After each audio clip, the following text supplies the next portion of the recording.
ბედნიერების ფორმულა უნივერსალური არ არსებობს. არ არსებობს ფერი და სურნელი.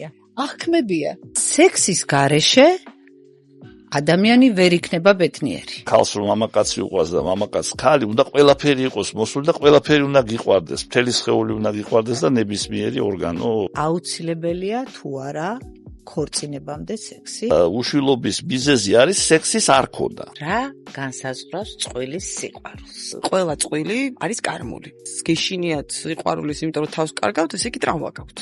და ტრავმას უნდა გავუსწოროთ თვალი. და შეიძლება ასტროლოგიამ გვითხრას, როდის შემოვა ჩვენს ცხოვრებაში მთავარი სიყვარული. კი, რა თქმა უნდა. უფრო მნიშვნელოვანი არის სულიერი მდგომარეობა, ვიდრე ხორცი, რაღაცა ზღვარი უნდა არსებობდეს. რა არის ტყუილი? ბავშვობის ტრავმა, თავდაცვა თუ სტრატეგია რომ გადარჩეს?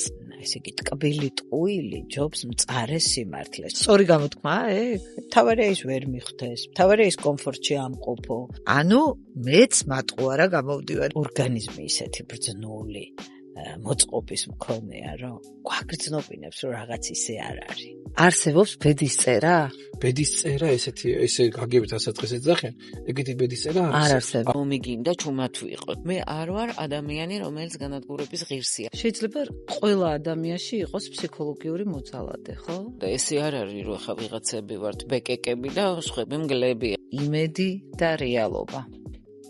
დღეს მინდა ამაზე ვისაუბროთ. ეს არის დამნაშავე, ის ღირსია რომ იქიჯდეს.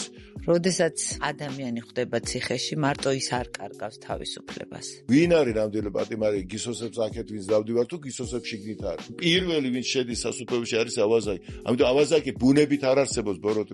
ფერი სასარგებლო შაქარს არ მოაქვს. ბავშვებს როგორ უნდა აუხსნა, რატო არ შეიძლება მტკვილეულის ჭამა? უამრავ რაღაცას აზიანებს ორგანიზმში. კონტრაცეფცია და თამბაქო ერთად წარმოუდგენს. გამორეცხული. აი ხაც არის რაღაცა თემები, როდესაც ელოდებია, როდესაც მე რაღაცა შეცდომას დაუშვებ, რაღაცა გამოვხტები, რაღაცას ვიტყვი და მე ამას მოაბავენ და დადგავენ 9 სერიან ფილმს. ურთიერთობები ინგრევა არასწორი კომუნიკაციის გამო. სინამდვილეში ადამიანს არ შეუძლია მარტოობა.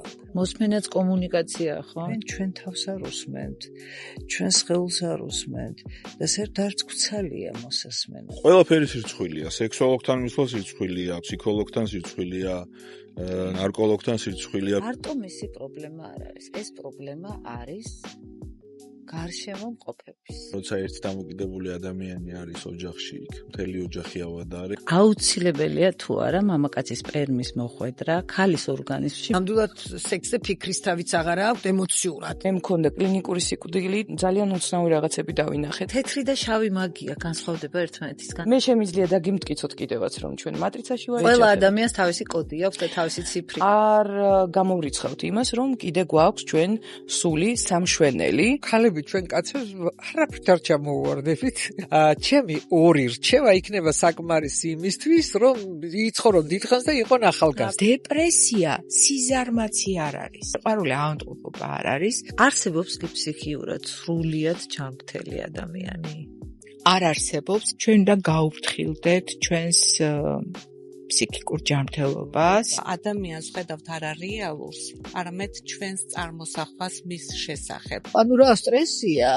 ეს სტრესია, ეს ადრენალინია, ეს კორტიზოლი, და მოდის ეს ყველაფერი და ეს თან აჟიტირებასთან არის შეჭიდული. მე თქვენ ახლა ისეთ რამეს მოგიყვებით, ეს არის დაუჯერებელი. არ გეშინიათ. მე მაინც ვიტყვი, არ დავეძებ.